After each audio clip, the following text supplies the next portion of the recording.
What is up, 12s? Guys, the Seattle Seahawks have moved on to 8-3, top of the NFC West, second in the NFC after a big win against the Philadelphia Eagles in Philadelphia, winning 23-17. And guys, 12s, girls, whoever's listening to this, it wasn't a very entertaining game for probably the average if you're not a Seahawks fan, but we're not here to entertain people. We're here to win games. And honestly,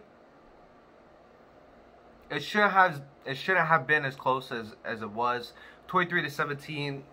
I mean, the last minute touchdown to Richard Rodgers at the end, and a couple of missed touchdowns.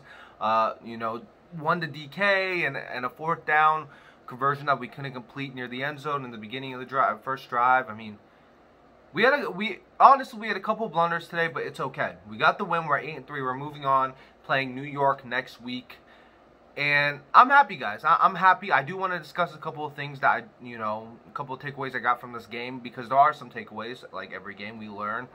And yeah, I'm gonna first give you guys my more, some notes that I wrote down. And after that, I might go right into my emotional, how I feel immediately after the game. So let's go ahead and dive right in, guys. So number one, we forced, 5 or 6 straight 3-and-outs on the Philadelphia Eagles, and that's why I was so frustrated, because our offense wasn't doing anything in the beginning of the game. That's why I'm just going to go ahead and segue into that. Our defense was playing amazing, but our offense just couldn't do anything. We were just too conservative. We ran too many screen plays, and running the ball wasn't really doing anything for us. And then we ran the wheel. I mean, Russell was keep trying to throw the wheel route to the running back every single time. And besides that first wheel route to Chris Carson in the beginning of the game, it wasn't working at all. And we weren't taking shots down the field. And at first I was like, is the weather that bad? Is the weather really that bad to the point where we can't throw it more than 5 yards down the field?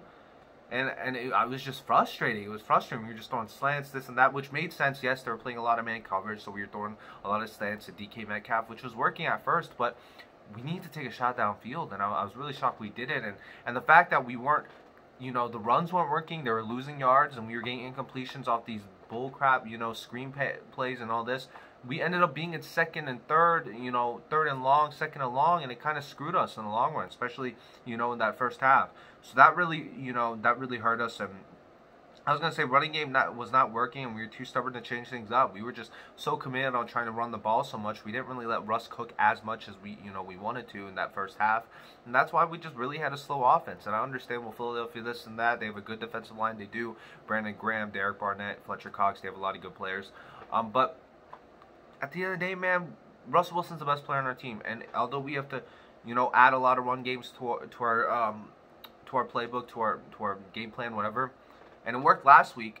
If it's not really going the way, don't wait our way. Don't wait 1 to 2 quarters to switch it up and start passing with Russell again. That's exactly why the last few years we were getting knocked out of the playoffs, because we were trying to run it, stay committed to the run the first half. It wasn't working, and then we let Russ cook in the second half, and look what happened. We start scoring, but it would always be too late, because we don't play for the half the game. We're down by too much.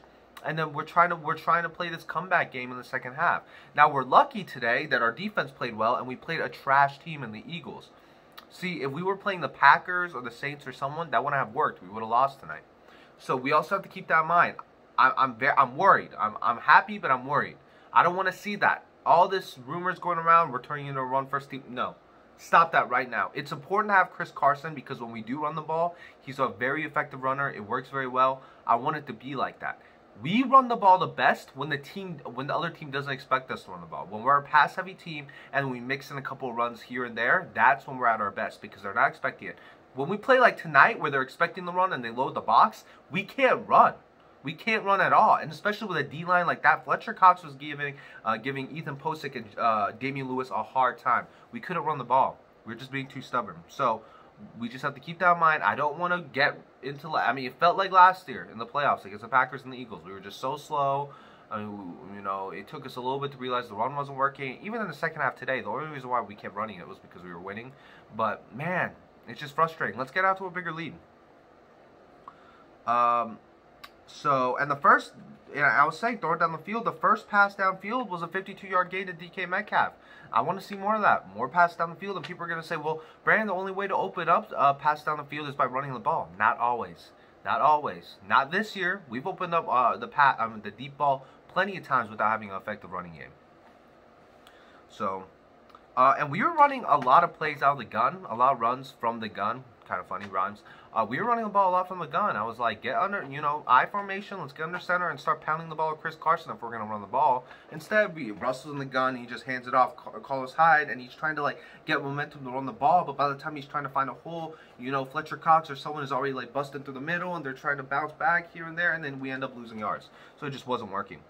Yeah, their first four, we caused the Eagles to have their first 4 drives, -4 yards, so that was big. We played very good defense today. And the penalties were just saving us today. They had three 15-yard penalties in the first half. I mean, it was just saving us. The refs were really bad today for both sides. There were some bad calls for both sides. I think there was more bad calls against the Eagles. The Eagles really got screwed tonight. Even though we had a couple of big plays where it was like, that should have been called. There was a couple of plays where I was like, we lucked out. A couple, like the Tyler Lockett pass interference play. Shaquille Griffin on one of the first passes that was thrown towards him in the beginning of the game. He held Jalen Reagor's arm, but that wasn't called a pass interference, even though it should have been.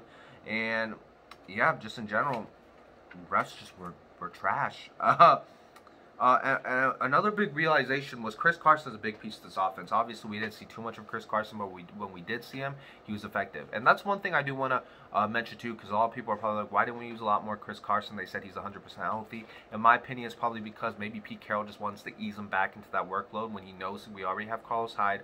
Carlos Hyde is coming off a hot game last week. Let's just give it to Carlos Hyde anyway. Obviously, it didn't work out the way we wanted to, but that's probably what we were thinking. Let's not rush Chris Carson into a game. It's not like we're playing the Green Bay Packers or the Kansas City Chiefs where we have to win. Okay, if we're in that situation, screw easing him back in. We got to use Chris Carson. But in this situation, we're playing the Eagles. It's not really an important game. I mean, it's an important game. You know what I mean. Like, it's an easier opponent. Carlos Hyde's coming off a really good week. Let's not rush Chris Carson. Even though we're going to put him in a lot of plays, let's not put him into full workload. That was my my thinking. And a lot of drops, bad snaps, and bad throws by Philadelphia. Philadelphia was really struggling today, really struggling. And like I said, if we were playing a good team today, we probably would have lost. I'm telling you, if we were playing, Kansas City or Pittsburgh, someone, we probably would have lost. So let's just keep that in mind. And leave it to Seattle to find a way to somehow take a 2-possession lead, and we still only end up winning by 1 possession. Leave it to Seattle to find a way to do that. And a couple other things that I thought was cool was the Seahawks are the only team now to have no COVID cases, so shout out to our team on keeping us safe. And Dallas Goedert scoring on Shaquille Griffin in the end zone. That was nice. That's something I wrote down because I got pissed off of that. But I wasn't too mad after the Dallas Goedert touchdown. At the end, people were mad. I was more mad at our offense because I was like, listen, defense, you guys were causing them to go, 3 and out several times, so it's not really your fault. Yeah, eventually you're going to give up a touchdown. I mean, that's just the NFL. It's fine. But my offense, what I was looking at, I was like, 2 4th-down conversions couldn't be converted. Get your booty off the field. Pissed me off. And the 74 yards in the first half, lowest for the Eagles in the last 2 seasons. So that just shows how good we play defense today. And 5 penalties were caused for first downs for the Seahawks. The Eagles had 5 penalties that costed up, that gave us 5 first downs. So like I said, we played. I mean, even though I do want to come out and say like, oh well, the scoreboard isn't what it should be. We should have been winning by way more. We didn't play good today. We lucked out on a lot of big penalties, a lot of big passes.